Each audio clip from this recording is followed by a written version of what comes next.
ወወልድ ወመንፈስ ቅዱስ አሐዱ አምላክ አሜን። ስብሐት ለእግዚአብሔር ለዘአብጽሐነ እስከዛቲ ሰዓት፣ እስከዚህች ዕለት እስከዚህች ሰዓት ያደረሰን የሰራዊት ጌታ ልዑል እግዚአብሔር ክብር ምስጋና ይግባውና በዚህ በቅድስናው ስፍራ በሀብተ ሥጋ በረድኤት አቅርቦ የሰበሰባችሁ የእግዚአብሔር ቤተሰቦች በመጀመሪያ ክቡር አባታችን ክቡር ቆሞስ መልአከ አሚን አባ ገብረስላሴ ይርሳው የካቴድራላችን ዋና አስተዳዳሪ፣ ሊቃውንተ ቤተ ክርስቲያን፣ አባቶች፣ እናቶች፣ ወንድሞች፣ እህቶች እንዲሁም ሕፃናት በልዑል እግዚአብሔር ፍጹም ሰላምታ እንደምን አደራችሁ? እንደምን ቆያችሁ? አሜን። ምስጋና የባህሪው የሆነ የምስጋና ባለቤት አምላካችንና መድኃኒታችን ኢየሱስ ክርስቶስ በፍጥረታቱ ሁሉ አንደበት ስሙ ለዘለዓለም ዛሬም ዘወትርም የተመሰገነ ይሁን። አላ ሰብ አልበየ፣ ሰው የለኝም። የዮሐንስ ወንጌል ምዕራፍ 5 ቁጥር 7 ላይ ተመዝግቦ የሚገኝ ኃይለ ቃል ነው። ሙሉ ኃይለ ቃሉን በቅዳሴ ጊዜ ሲነበብ ከቁጥር 1 ጀምሮ ሰምታችኋል እስከ 25 ባለው እንደ መነሻ ኃይለ ቃል አላ ሰብ አልበየ፣ ሰው የለኝም። በዚህ ኃይለ ቃል መነሻ እኔም ቆሜ እናንተም ተቀምጣችሁ ለጥቂት ደቂቃ የእግዚአብሔርን ቃል አብረን በህብረት እንማራለን። እግዚአብሔር እንዲያስተምረን መልካም ፈቃድ ይሁን። ይህን ቃል የተናገረው አንድ በሽተኛ ህመም የጸናበት በህመም የተጎዳ በሽተኛ ነው። ቃሉን የነገረው ለአምላካችን ለመድኃኒታችን ለኢየሱስ ክርስቶስ ነው። በዚህ ምዕራፍ ውስጥ የትምህርቱ መሰረታዊ ዓላማ የሚያስተምረን ሰው በራቀ ጊዜ፣ አለኝ የተባለው በከዳ ጊዜ ከሰው በላይ ሰው ሆኖ የሚገኘው ሰውን ሁሉ ያስገኘ የፍጥረታት ባለቤት አምላካችን መድኃኒታችን ኢየሱስ ክርስቶስ እርሱ እንደሆነ ለማስገንዘብ ነው። በሰው ሰውኛው ይህ በሽተኛ በታመመ ጊዜ በቀረበለት ጥያቄ ድህነት ሊደረግለት ከአምላኩ ከመድኃኒታችን ከኢየሱስ ክርስቶስ ጥያቄ ሲቀርብለት ነው።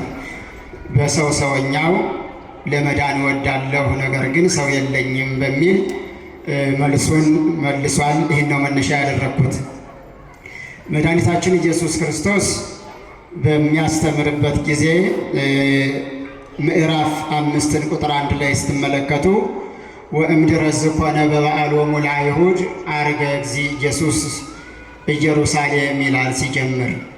አይሁድ በዓል በሚያከብሩበት ጊዜ ከዚህ በኋላ ብሎ ይጀምራል።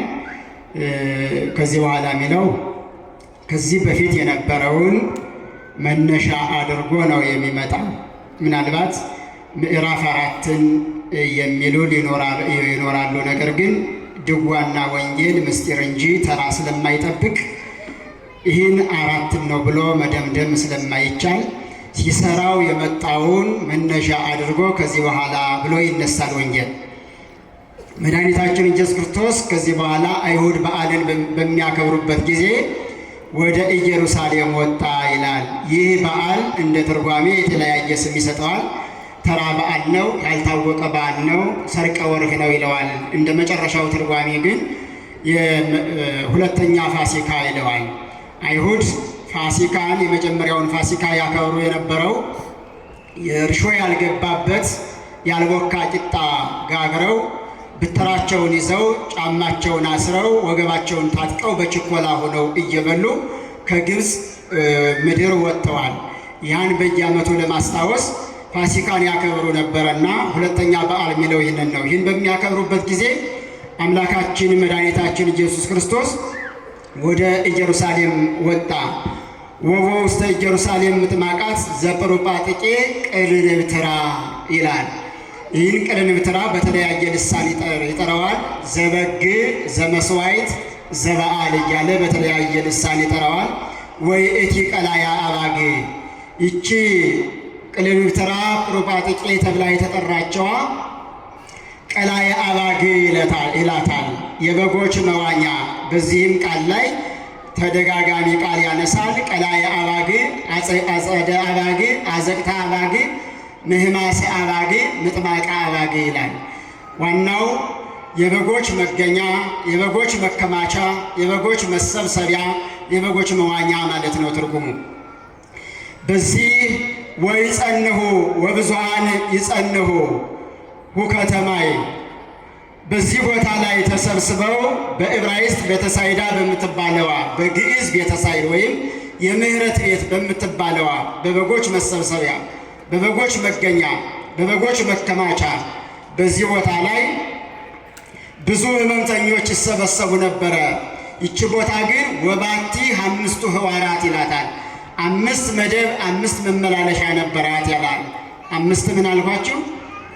5 መመላለሻ ቦታ ነበራት። እንደ መደብ፣ እንደ እርከን፣ እንደ መወጣጫ ማለት ነው። ይህን መወጣጫ ምክንያት አድርገው በዚያው ላይ ደግሞ ወይጸንሁ ብዙኃን ድውያን፣ ዕውራን፣ አንካሳን፣ ይቡሳን፣ ጽውሳን፣ ጽቡሳን 5 አይነት ዕውራን፣ አይነ ስውራን፣ አንካሳን የሚያነክሱ፣ ይቡሳን የሰለሉ፣ ጽውሳን የልምሾ የሆኑ፣ ጽቡሳን ደግሞ የተድበለበሉ በ5ቷ መደብ 5 አይነት በሽታ ያላቸው ብዛታቸው ግን ብዙ የሆኑ ሰዎች አሉ ይላል። ይህ ምክንያት አይደለም። 5ቱ መደብ የ5ቱ አዕማደ ምስጢር፣ የምስጢረ ሥላሴ፣ የምስጢረ ሥጋዌ፣ የምስጢረ ጥምቀት፣ የምስጢረ ቁርባን፣ የምስጢረ ትንሣኤ ሙታን ምሳሌ ሲሆን እኒህ ደግሞ 5 አይነት በሽተኞች 5 አይነት በሽታ ማለት በሽታው ተቆጠረ እንጂ ህመምተኞች ብዙ ናቸው። በ5 አይነት በሽታ የተያዙ ዕውራን የሆኑ፣ የሚያነክሱ፣ የሰለሉ፣ የተድበለበሉ፣ ልምሾ የሆኑ እነዚህ 5ቱ በዚህ በመደቡ ነቢዩ ኢሳይያስና ንጉሡ ሕዝቅያስ እስከ 6ኛው ቆመ ብእሲ ባወጡት በዚህ እርከን ላይ ተኝተው ደጅ ይጸኑ ነበር ይላል። እነዚህም 5ቱ በሽተኞች የ5ቱ ጾታ ምእመናን ምሳሌ ናቸው ይላሉ የትርጓሜ መምህራን ሲያስተምሩን። 5ቱ ጾታ ምእመናን ማለት አእሩግ፣ ወራዙት፣ አንስት፣ ካህናትና መነኮሳት ናቸው። እንግዲህ በዚህ ትርጓሜ እንደ ትርጓሜነቱ መናገር ግድ ስለሆነ ትርጓሜውን መቀነስ አይቻልም። ምናልባት ደግሞ የሚከፋ ሊኖር ይችላል። ወንጌልን ሰው ይከፋል ብሎ ከወንጌልነቱ አንቀንሰውም፣ ሰው እንዲደሰት ብለን አንጨምርም። በዕለቱ ትርጓሜ ገብታችሁ ማየት ትችላላችሁ። ምናልባት ቅሬታ የሚሰማችሁ ከሆነ እኒህ 5ቱ ጾታ ምእመናን ወራዙት ወይም አባቶች አይሩግ የሚባሉትን የሚቃወማቸው ፍቅረ ንዋይ ነው ይላል ትርጓሜው። ገንዘብ መውደድ አባቶችን እናቶችን ይቃወማቸዋል። ለምን ሲባል አሁን ስንኖር መጦሪያችን፣ ስንሞት መቀበሪያችን እያሉ ገንዘብ ይሰበስባሉ። ሌላ ነገር ቢሰጡ ይሻላቸዋል። ሽማግሎችን፣ ባልቴቶችን ገንዘብ ከሚጠይቋቸው ሌላ ቢጠይቋቸው ይሻላል። ገንዘብ ብርቃቸው ነው ይላል ትርጓሜው። ይህንን በፍቅረ ንዋይ መጥቶ የሚታገለቸውን ሰይጣን በጥምቀት ባገኙት ኃይል ድል ይነሱታል ይላል። ዙረው ግን ተሸንፈው አይቀሩም ነው የሚለው። የወራዙት ጾራቸው ዝሙት ነው ይላል። ወጣቶቹ ዝሙት፣ ሰይጣን በዝሙት ይቃወማቸዋል። ምን መርጠው ቢያገቡ ወደው ተዋደው ከተጋቡ በኋላ ይሰለቻሉ፣ ርቀት ያያሉ፣ በእጃቸው የያዙትን ይንቃሉ፣ ሌላ ያሳያቸዋል። በዚህ መንገድ ሰይጣን ይቃወማቸዋል። በጥምቀት ባገኙት ኃይል ድል ይነሱታል፣ ለመንግሥተ ሰማያት ይበቃሉ። ድል እንደተነሱ በዝሙት አይቀሩም ማለት ነው። የአንስት ጾራቸው የሴቶች ደግሞ በተለየ በጾታ ደረጃ ትውዝፍት ነው ይላል። ትውዝፍት ማለት ምንዝር፣ ጌጣጌጥ ማብዛት፣ አማረብኝ ከፋብኝ ብሎ ውበት ላይ መጠናቀቅ፣ ለውበት ቦታ መስጠት፣ በጣም አጥብቆ ለውበት መጠንቀቅ፣ ከራስ ፀጉር እስከ እግር ጥፍር መስታወት አቁሞ ውበት ላይ ትኩረት ማድረግ፣ ልክ በመስታወት ገላቸውን አይተው ወጣ ይሉና በደቂቃ ይረሱታል ፊታቸውን። ትቢያ በኖብኝ ይሆን ብለው ደግሞ አሁንም ሞባይላቸውን አንስተው መመልከት ይጀምራሉ። አያምኑትም ፊታቸውን። ይህን ያስደርጋቸው ጸላኢ ነው ይላል። እነርሱ ግን ባገኙት በጥምቀት ባገኙት ኃይል ድል ይነሱታል። የካህናት ጦራቸው ደግሞ ትዕቢት ነው ይላል። የካህናት ጦራቸው ትዕቢት ነው። ለምን ሲባል አእምሯችን ረቂቅ ነው፣ ማዕረጋችን ምጡቅ ነው። እገሌ ባለስልጣን ነው ቢባል፣ እገሌ ባለሀብት ነው ቢባል በእኛ ቁጥጥር ውስጥ ነው። እኛንን የምንናዝዘው፣ ራሱን በራሱ አይናዝዝም። ስለዚህ የእኛ ማዕረግ በዕድሜ ትንሽ በሆንም በማዕረግ ከፍ ያልሆነኝና በሚል ራሳቸውን ያስተብያሉ። ይህን ግን በዚህ መንገድ ሲፈትናቸው በጥምቀት ባገኙት ኃይል አሁንም ድል ይነሱታል ይላል። የመነኮሳት ጦራቸው ስስት ነው ይላል። ለምን ሳሱ ቢባል ባገኙት ጊዜ በፈለጉት ጊዜ እንደ ልብ አያገኙትም። ለምን ቢባል ዓለምን ንቀውታል። የላመ የጣመ ላለመብላት ዓለምን ንቀው ዳዋ ጥሰው ጤዛ ልሰው ደንጊያ ተንተርሰው ማቅ ለብሰው የሚኖሩ ከዓለም የራቁትን ነው። ዓለም በዓለም ሆነው ዓለም ያገኘውን እያገኙ ዓለም የሚጠቀመውን የሚጠቀሙትን አይደለም። ይህ ትርጓሜ የሚሰራው አንበላም ብለው አንጠጣም ብለው ለሄዱ ይፈልጉታል፣ ነገር ግን አያገኙትም ትተውታልና ይላል። ይህ በዚህ መንገድ ሰይጣን መጥቶ ሲቃወማቸው ድል ይነሳሉ በጥምቀት ባገኙት ነው የሚለው። በዚህ እነዚህ አምስቱ ጾታ ምእመናን ምሳሌ የሆኑላቸው 5 በሽተኞች በዚህ 5 እርከን ዙሪያውን ሆነው ወይ ጸንሁ ከተማይ የውሃውን መናወጽ ወይም ወደ ወርቁ ስንሄድ የውሃውን መባረክ ደጅ ይጸኑ ነበረ ይላል። እስመ መልአከ እግዚአብሔር በጊዜ ይወርድ ውስተ ምጥማቃት ይታወክ ማይ፣ የእግዚአብሔር መልአክ ከሰማይ ወርዶ ውሃውን ባናወጸ ጊዜ ወደ ወርቁ በባረከው ጊዜ ያን ጊዜ አንድ ሰው ቀድሞ የገባ ይፈወስ ነበር። ዕለቱ ቅዳሜ ነው፣ ሰንበት ነው፣ የተከበረ ነው። በዚህን ሰዓት ከሳምንት አንድ ጊዜ ቅዳሜ ብቻ አንዳንድ ድውይ አንዳንድ በሽተኛ ይፈወስ ነበር። ከዚህ ውጭ ሌላ አይፈወስም።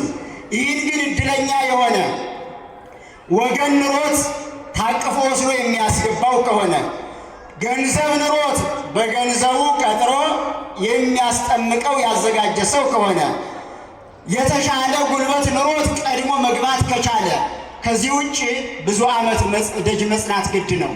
ይህም ወሃሎ አሃዱ ብእሲ ዘ38 ክረምቱ እምዘደወየ አጋጣሚ የሆነና ሀልጋ ተጣውቆ 38 ዘመን ጥምቀት ተጠምቆ ለመፈወስ ደጅ የሚጸና ሰው በዚያ ቦታ ላይ ነበረ። ይህ ሰው ቤተሰብም የራቀው በገንዘብም እንዳይቀጥር ገንዘብ የሌለው ኃይል የሌለው በሕመም የደቀቀ ከአልጋው የተጣበቀ በአልጋው ላይ ሆኖ እግዚአብሔርን እየተማጸነ ነገር ግን ከጥምቀት ቦታው ሳይለይ 38 ዘመን በብረት አልጋ ላይ ሆኖ ለመፈወስ የሚጠባበቅ ሰው ነበረ ይላል።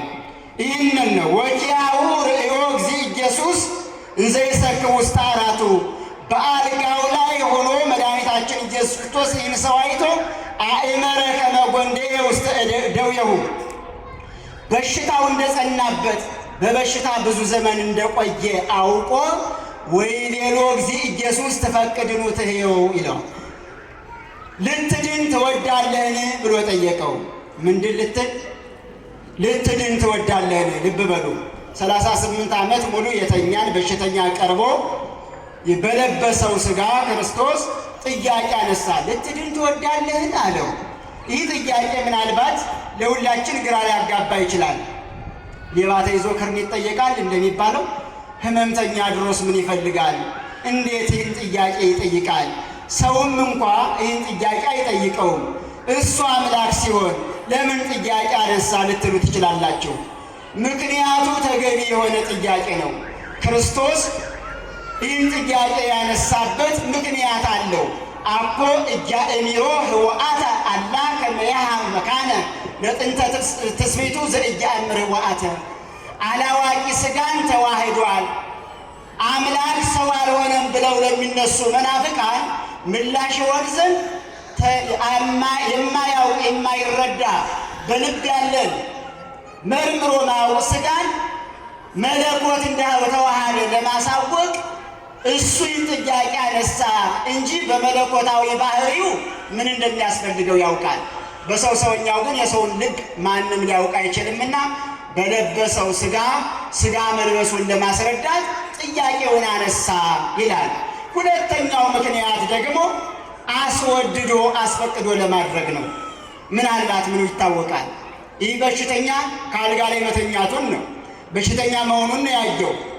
ነገር ግን የገቢ ምንጭስ አድርጎት ከሆነ ብዙ ሰዎች አሉ አይደል? ጀርባቸውን በሐብል እየደበደቡ በድንጋይ እየፋቁ የሳንቲም ማጠራቀሚያ ያደረጉት የራሳቸውን ገላ የሉ። የራሳቸውን ገላ በማቁሰል የአዲስ አበባ ሕዝብ ሩህሩህ ነው ቸር ነው እና ያዝንልኛል እያሉ ገላቸውን እያደሙ እኮ ቤት የሚሰሩ አሉ፣ ከራሳቸው ቤት የበለጠባቸው። እንዲህ አይነት ሰዎች አሉ።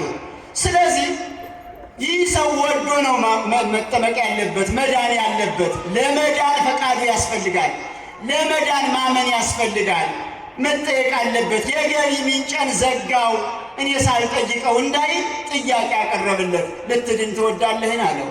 ሦስተኛው ምክንያት ደግሞ ክርስቶስ በዕለተ ዓርብ በሚሰቀልበት ጊዜ ይህ ውለታውን ረስቶ ዛሬ የሚፈወሰው ይህ መጻጉዕ በስቅለት ጊዜ ክርስቶስን ሄዶ በጥፊ መቷል። ይህንን በሚማታ ጊዜ አንተ ምን ነው ውለታ ረሳህ? ያን ያህል ካልጋ ስትኖር ካልጋ ተጣብቀህ ስትኖር ያዳነህን ትማታለህ ብለው ሲወቅሱት እሱ የችኩልነቱን የቀለብላባነቱን ያድናል ለመባል ኃይሉን በኔ ለማሳየት አዳነኝ እንጂ ያድን አልኩት እንዴ ብሎ እንዳይ ምላሽ ለማሳጣት ነው በስቅለቱ ሰዓት። እሱ እኮ ጠይቆሃል እሺ ብለኸዋል እኮ የሚል መልስ እንዲሰጠው ጥያቄ ያቀረበለት። ልትድን ትወዳለህን አለው። ወአውሳ ውእቱ ድውይ ወይቤሎ እዎ እግዚኦ አላ አልቤ ሰብ ስበስኮ በሶበ ይትሐወክ ማይ ያወርደኒ ውስተ ምጥማቃት። ጌታዬ ሆይ መዳንስ እፈልጋለሁ፣ ነገር ግን ሰው የለኝም። ምን የለኝም? ሰው የለኝም። ወያወርደኒ ውስተ ምጥማቃት፣ ውሃው በተናወጠ ጊዜ ወደ ውሃው የሚያወርደኝ እንድፈወስ የሚያግዘኝ ሰው የለኝም። ወሶበ እመጽእ አነ ባዕድ ይቀድመኒ ወሪደ፣ እኔ እጠመቃለሁ ብዬ ሲሄድ ሌላው ቀድሞኝ ይሄዳል፣ ዘመድ ያለው ቀድሞኝ ይሄዳል። ሁለተኛ ደግሞ አይቻልም፣ ያ ዘመዱን አስገብቶ ከፈወሰ እኔም ቀዳሜም ደግሞ ሳምንትን መጠበቅ ነው ያለብኝ። እንዲህ እያለው 38 ዓመት ሙሉ ተቀምጫለሁ። በገንዘብም እንዳልቀጥር ገንዘብ የለኝም፣ ሰውም የለኝም አለ። አሳዛኝ ቃል ነው ክርስቲያኖች። ይህ ቃል ውስጥን የሚነካ ነው። በየሆስፒታሉ በየጤና ጣቢያው ሰው የለኝም እያሉ እየዞሩ እየለመኑ ይህን ያህል ተብያለሁ፣ እኔ ሀብት የለኝም፣ ሰውም የለኝም፣ አጋዥ የለኝም የሚሉ አሉ። እግዚአብሔር እርሱ ሰው ይሆናቸው፣ ለሁላችንም እሱ ሰው ይሆነን። ብዙ ነው በየተቋሙ በየመስሪያ ቤቱ እየተንከራተቱ እንዲህ አይነት ቃል የሚያወጡ እኮ ብዙ ናቸው። እኔ ዲግሪ ይዣለሁ፣ ማስተርሱን ይዣለሁ፣ ዶክተሬቴን ይዣለሁ፣ ግን ስራ እንዳሊዝ ሰው የለኝም። ስራ እንዳሊዝ ሰው የለኝም። ወሶበ እመጽእ አነ ይወርድ ባዕድ ይቀድመኒ ወሪደ፣ እኔ እጄ እጠመቃለሁ ስል ሌላው ይቀድመኛል እንዳለው እኔ እቀጠራለሁ በእውቀቴ ብዬ ስል ወገን ያለው ይቀድመኛል ቢል እኮ ብዙ ነው። በገና 10ኛ ሆነው 12ኛ ሆነው ኮሌጅ ላይ ሆነው ሳይጨርሱ ስራ ተመቻችቶላቸው እየፈረሙ እየወጡ እኮ የሚማሩ አሉ። እየፈረሙ እየወጡ ገንዘቡን እየበሉ ማስተርሱን ዶክተሬቱን ይዞ ግን ሰው የለኝም ብሎ ምን ነው የተማርኩት እሳት ሆኖ በበላኝ እያለም ያለቅሳለ። በመንፈሳዊውም ድጓውን አቋቋሙን አዲሱን ብሉይውን ተምሮ ሰው የለኝም የሚል ብዙ ነው። እግዚአብሔር ሰው ሆኖ ለሁሉም ይድረስለት። ሰው የለኝም ማለት አሳዛኝ ቃል። በዚህ ሰዓት ግን ይህን ቃል ብሎ ሲናገር ምክንያት አለው። ክርስቶስ የ30 ዓመት ጎልማሳ ነው። ክርስቶስን ሲመለከተው ኃይል አለው። ይህ የ30 ዓመት ጎልማሳ ሰው እንደሌለኝ ሲያውቅ ይራራና ና በል እኔ ላስገባህ ብሎ ታቅፎ ወስዶ ያስገባኛል ብሎ ከክርስቶስ ዘንድ ይህን ፈልጓል። አብረውት ተከትለውት ያሉትም ወጣቶች ብዙ ናቸው። ብዙ ሕዝብ ተከትሎታል። አንዱን ያዝዝልኝና እንድፈወስ ያግዘኛል ብሎ አሰበ። ግን ይህ ሁሉ ለክርስቶስ አላስፈለገም። ሰው ላጣ፣ ገንዘብ ላልነበረው፣ ድራሽ ለሌለው፣ ሁሉም ቸል ላለው፣ ብቸኛ ለሆነ፣ ተስፋ ለቆረጠ በዚህ ሰዓት ታውቁታላችሁ። ገንዘብ ስትይዙ ገንዘብ ያለው ይወዳችኋል። የሆነ ነገር ሲኖራችሁ የሆነ ነገር ያለው ይቀርባችኋል። ምንም ከሌላችሁ ማንም አይቀርባችሁም። በየትኛውም መንገድ ዘመድ እንኳን ይህ ሰው ቤተሰቦቹ ሳይቀር መጥተው ጠይቀውት አያውቁም።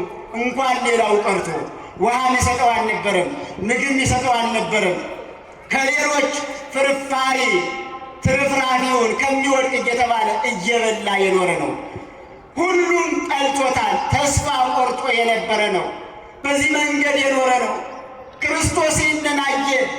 ይህንንማ ተስፋ እንደቆረጠ አይቀርም። እሱ ሰው ነው የጠየቀ የሚሸከመው ምን ያስፈልጋል?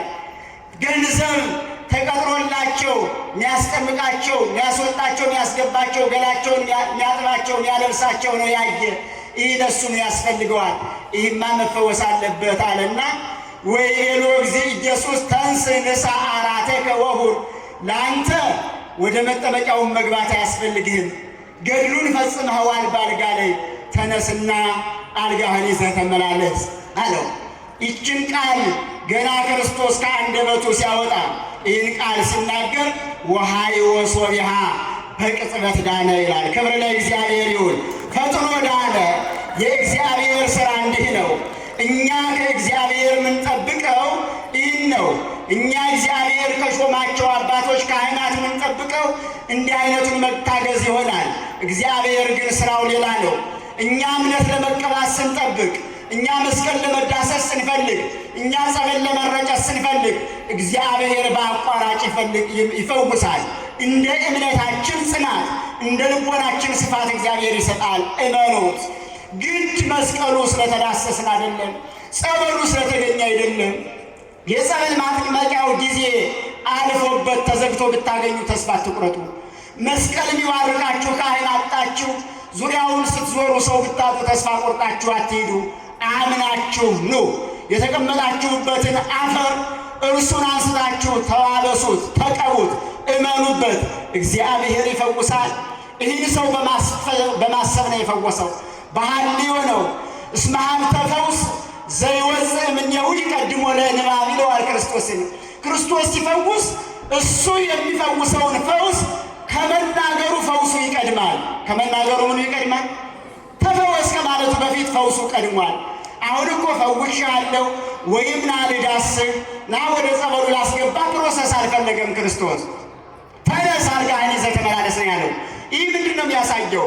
በሐልዮ በማሰብ ብቻ ፈውሶታል። ውስጣችን ሲያምን፣ ውስጣችን ሲነካ፣ ከክርስቶስ ጋር ያለን ኅብረት የጸና ሲሆን ክርስቶስ በሕቡ ይፈውሳል። ገና ቤት ወጥተን ወደ ቤተ ክርስቲያን ስንመጣ ፈውሱን ያዘጋጃል። ይህን ማመን ያስፈልጋል። የክርስቶስ ፈውስ ስትመለከቱት በሐልዮ ይፈውሳል፣ በማሰብ በመናገር ይፈውሳል፣ በተግባር ይፈውሳል። ይህን ሰው በሐልዮ ፈውሶታል። በማቴዎስ ወንጌል ምዕራፍ 14 ቁጥር 36 ስትመለከቱ ብዙ ሰዎች የክርስቶስን የልብሱን ጫፍ መዳሰስ ይመኙ ነበር ይላቸዋል። ወኩሎሙ እለ ገሰስዎ ኃዩ፣ የልብሱን ጫፍ እሱን ሳይነግሩት ጠጋ ብለው ብቻ ዝም ብለው የዳሰሱ ሁሉ ዳኑ። የዳሰሱ ምን አሉ? ዳኑ፣ ሁሉም ተፈወሱ ነው የሚለው። ይህ ነው ከመናገሩ በፊት ከማየቱ በፊት ዳን ብሎ ከመናገሩ በፊት መፈወስ ይችላል። በቃል መፈወስ የሚችል አምላክ ነው። እንዲህ በሐልዮ እንደፈወሰ በሉቃስ ወንጌል ምዕራፍ 5 ቁጥር 13 ስትመለከቱ አንድ ሰው መጥቶ ለምጻም ሰው ነው፣ ጌታዬ ሆይ አንተ ፈቃዴ ቢሆን ልታድነኝ ልታነጻኝ ትወዳለህን አለው። ክርስቶስ በዚያን ሰዓት ወዲያውኑ እወዳለህ ንጻ ብሎ ሲለው ከለምጹ ነጻ ነው የሚለው። በቃል ፈወሰ ማለት ነው።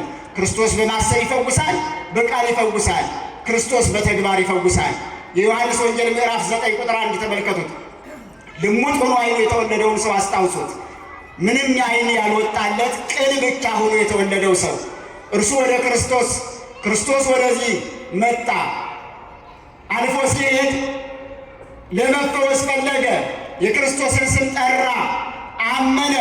ክርስቶስ ደግሞ ምን አለው? ሁር ተሐጸብ በምጥማቃተ ሰሊሆም፣ ወደ ሰሊሆም መጠመቂያ ሂድና ታጠብ፣ ከዚያ ሂደህ ተጠመቅ አለው። ዓይነ ስውር ነው፣ እየተመራ ሄደ። ለምን ክርስቶስ እንዲህ አለ? አሁን እዚህ ላይ በማሰብ ሲፈውስ አይተናል፣ በቃላት ሲፈውስ አይተናል። እንዴት አይነት ነገር ነው! ዓይነ ስውር ሆኖ የዓይን ራሱ ቅርጽ ያልነበረው ድቡልቡል ቅል መስሎ ያለውን እንዴት ሂድ ሊለው ቻለ ካላችሁ እናንተና እኔ እንድንማርበት ነው። ክርስቶስ ኃይል እያለው እውቀቱ እያለው ችሎታው እያለው ነገር ግን እንደ ሰው ደግሞ አስፈላጊ በሚሆንበት ጊዜ ባርኮ የሚሰጠንን ጸበል ባርኮ የሚሰጠንን እምነት ሥጋ ለብሶ በተገለጸበት ጊዜ ይባርክ ዘንድ ሥራውን ይሠራ ዘንድ ያስታውቅ ዘንድ ሂድ ወደ ሰሊሆም መጠመቂያ ታጠብ አለው። እርሱ ይህን ከማለቱ በፊት ግን ምራቁን ወደ መሬት እትፍ አለ ይላል። ክርስቶስ ማን? ክርስቶስ በመለኮታዊ ባህሪው ምራቅ የለውም። ለመለኮት ጅማት፣ አጥንት፣ ደም፣ ሥጋ የለም፣ ምራቅ የለም። በለበሰው ሥጋ ግን ምራቁን እትፍ አለ። ከጭቃው ጋር ወደ መሬት ምራቁን እትፍ አለና ጭቃዋን አድቦለቦለ። ዓይን መሰራት ካለበት ቦታ ላይ ጭቃውን ቀባው። ምን ቀባው? ምን አስፈለገ? ይሁን ፕሮሰስ ዳን ብሎ ሲያድን አይታችኋል። በማሰብ ሲፈውስ አይታችኋል። በዚህ ሂደት ውስጥ መጓዝ የፈለገው ምክንያት አለው። እምነቱም ያድናችኋል፣ ጸበሉም ያድናችኋል። ግን ከሱ ብቻ አትበሉ። እንደናጀሬ የእሱን ስም ጠርተን በቃን፣ ለእሱ ከነገርነ በቃን፣ ሌላ ያድነንም እንደሚሉት አይደለም። እርሱ የፈጠረው ጭቃ፣ እርሱ የፈጠረው መሬት ለእኛ ግን የተቀደሰ እምነት መሆኑን እንድናውቅ። ውሃን ስናየው በመልክ ውሃ ነው፣ ስራው ግን ልዩ ነው። ስሙም ጸበል ነው። ውሃና ጸበል በመልክ አንድ ናቸው፣ ስማቸው ይለያያል፣ ስራቸው ይለያያል። ጭቃና እምነት በመልክ አንድ ናቸው፣ ስማቸው ይለያያል፣ ስራቸውም ይለያያል። ጭቃን ከዓይን ላይ ቢቀቡት ዓይን ያጠፋል እንጂ ሊያድን አይችልም። እግዚአብሔር ሲያደርግበት ግን በወግ አድርጎ ዓይኑን ያበራል። ይህ ሰው ጭቃውን አድቦልቡሎ ምራቁን ተፍቶ ቀባው። ሂድ ወደ ሰሊሆም መታጠቢያ አለው። አሁን እምነቱን ባርኮለታል። በምራቁ ጭቃውን አድቦልቡሎ እምነቱን ባርኮ ሰጥቷል። አሁን ደግሞ ጸበሉን ለመባረክ እያሳየው ነው። ሂድ ወደዚያ አለው። ሄደ፣ ተጠመቀ። መጀመሪያ እየተመራ የሄደ ሰው እየተመራ የሄደባትን መንገድ እያየ መጣባት። ክብር ለእግዚአብሔር ይሁን። እግዚአብሔርን አመለከ፣ እግዚአብሔርን አመሰገነ፣ እግዚአብሔርን ባረከው። እንዲህ ነው እግዚአብሔር ሥራ። እየተመራው ሂጄ በዚህ መንገድ ስመለስ እግዚአብሔር ሥራውን በዚህ ሊገልጽ ነው ብሎ እግዚአብሔርን ዕድሜ ልኩን እያመሰገነ ኖረ። ክርስቲያኖች ሕመም የሚመጣበትን ሁኔታ እናንተ ጠንቅቃችሁ ልታውቁት አትችሉም። የዚህ ሰው ሕመም ደዌ ዘኃጢአት ነው ብለው ትርጓሜያን ተናግረውታል። ደዌ ዘእሴት፣ ደዌ ዘኃጢአት፣ ደዌ ዘመቅሰፍት የሚባል 4 አይነት ደዌ አለ። የትኛውም ሕመም ሲመጣ በየትኛውም መንገድ እንደመጣ ማወቅ አንችልም። እኛ ለእግዚአብሔር መስጠት ያስፈልጋል። እነ ጢሞቴዎስ ታመዋል፣ ደዌ ዘንጽ። እነ ኢዮብ ታመዋል፣ ደዌ ዘእሴት። ይህን ሁሉ ከየት እንደመጣ ጠንቅቀው ያወቁ እግዚአብሔር ዋህበው እግዚአብሔር ነሳ እያሉ እግዚአብሔርን አመስግነውበታል። ያላወቁ ግን ትንሽ ሕማም ሲነካቸው እግዚአብሔርን ያማርሩበታል። ከየትኛው መንገድ የሕመሙ መነሻ እንደሆነ ሳናውቅ እግዚአብሔርን አናማር። በማሰብ የሚፈውስ አምላክ ይዘን፣ በመናገር የሚፈውስ አምላክ ይዘን እንዲሁ እምነቱን መስቀሉን ጸበሉን ባርኮ እንድንፈወስበት ይህን ጸጋ የሰጠንን አምላክ ይዘን በመታመማችን እግዚአብሔርን አናማር። የሰው ልጅ ባይታመም ኑሮ እግዚአብሔርን የሚያመልክ ባልተገኘ ነበር። እናውቃለን እኮ ጠግበን በዋልነ ጊዜ ሙሉ ጤነኞች በሆነ ጊዜ ማን ይጨብጠናል? ማንስ ይናገረናል? ምን ያለ ይመስለናል? ስንያዝ እኮ ነው እግዚአብሔርን ተመስገን ለማለት የግድ መጨበጥ ያስፈልጋል። ኃይል ያለኝ ያለውን ሰው ኃይሉን ቆንጠጥ የሚያደርግ ሕመም ሲመጣ ነው ፈጣሪ ሆይ ማለት ሊጀምር እንጂ ማን ያመልክ ነበር?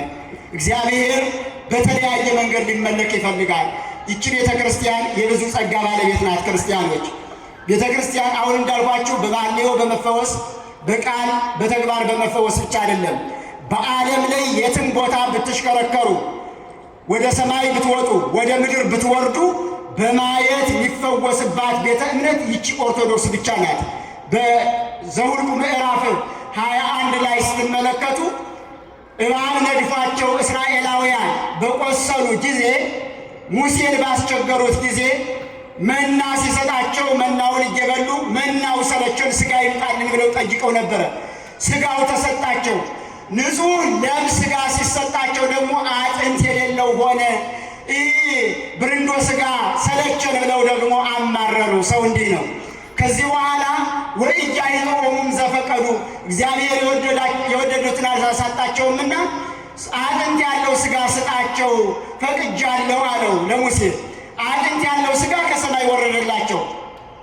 ወእንዘ አዲ መብልዖሙ ውስተ አፍሆሙ ወመጽአ መቅሰፍተ እግዚአብሔር ላዕሌሆሙ ያን አጥንት ያለውን ሥጋ ይዘው ወደ ጥርሳቸው አስገብተው አኝከው ሳይወጡ የእግዚአብሔር መቅሰፍት ከሰማይ ታዘዘ። ነዘርባን መጥቶ ወጋቸው። ግማሾች ሞቱ፣ ግማሾች ቆስለው ተኙ። ለሞቱት ሙተዋል።